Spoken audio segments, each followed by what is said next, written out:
It's Anna from PNW Blanks and Sublimation, and today we are doing part 4 of our Easter tutorial multi-part series. So today we're going to be making puzzle boxes. I have my 2 puzzle box designs that match the puzzles that we did before. So it's exactly the same design as our puzzle. So like you can see, this matches the puzzle that we did. And that is so the kid knows what they're putting together. Because you can't really have a puzzle without a box showing you what the puzzle's supposed to look like. I mean, I guess you could, but I mean, that's the whole point of a puzzle, is you see the picture and you create that picture with the puzzle pieces. So let's get started. You will need 2 pieces of parchment paper, your transfer, your puzzle boxes, which are right over here. I have my 2 puzzle boxes here, and these are available in, I believe, singles and 5-packs. I'm not sure actually if I have them in singles, but 5 packs, very affordable. You can buy them with the puzzles if you want, and those are available at pnwblanksanna.com. So, and then we'll also need our heat tape, of course. What I'm going to do, I used a full 13 by 19 sheet. I like to maximize my printing space. You can see where I had stuff on the bottom here. But we can actually just use, we don't have to cut these apart. So, time saver. Don't have to cut them apart. And it is already all good to go, where we can do 2 at the same time. And I just need my heat tape.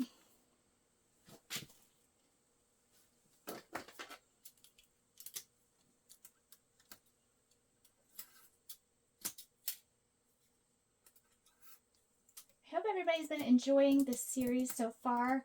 I know that I will be doing one more video, one final video. I don't know if I'm going to do any more items after that, because then that will kind of conclude what goes in, or what I'm going to be putting in my Easter basket. So we have the Easter basket, the Easter basket itself. We have the plush bunnies with the t-shirts. We have the puzzles and the puzzle boxes. And then next, of course, how could I not make a tumbler, right? So we're going to be showing off our 15-ounce edgy tumblers with our super awesome, can't be found anywhere else, colored sport lids. So those will be our last item, the last tutorial of our Easter multi-part tutorial series. Second piece of parchment paper goes on top to protect it. All I did here was tape it, flip it over. Super simple and easy. Like I said, I can make 2 at a time. Could probably do like 4 at a time if I wanted to. I could turn them horizontally there. I am at 375 for 30 seconds. But that's just because I didn't change it after making t-shirts for my Easter bunnies. I've been doing a whole bunch of them for orders. Today is order fulfillment day, but this is the cute little Easter bunny that we made with the personalized ears.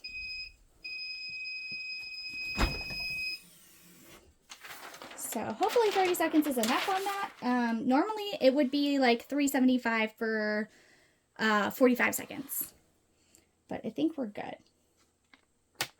Yeah, looks like we're good. Okay. These are double-sided. You can easily double-side them if you want.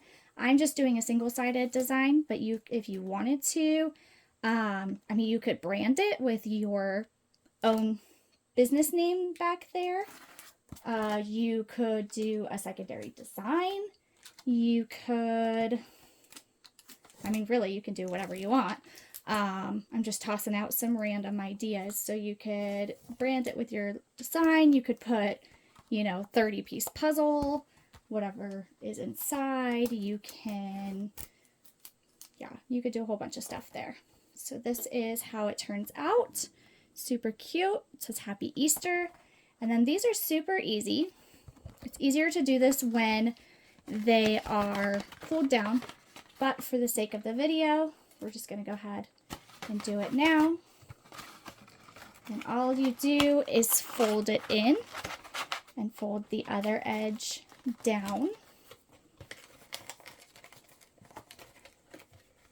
This is way easier to do once it's cooled down. I highly recommend doing this once it's cool. It doesn't want to fold along the correct dotted lines here. So the edges are perforated, so they do fold along those lines. Like I said, it works better once it's cool, and then it wants to actually like form properly. And then we will just take our puzzle and put them inside. So I have my puzzle here.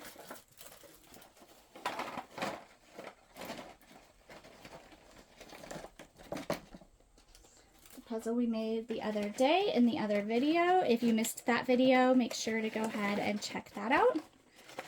And all the pieces are inside there, and then you just do the same thing on the other side and fold it up. You can seal this with like a sticker or a piece of tape or something like that, but I actually find that you don't really need it. It stays closed pretty well. Like, you know, shaking it and it's not opening up or anything. So that is our finished puzzle in our puzzle box. Like I said, there will be one more tutorial for this series. If you want to check that out, make sure to subscribe to the YouTube channel. If you liked this video, make sure to share it with your friends. Go ahead and do all the things. Follow us on Facebook, Instagram, TikTok, whatever social media channels you have. Don't forget to come join us on our Facebook group where we have Tutorial Tuesdays every week.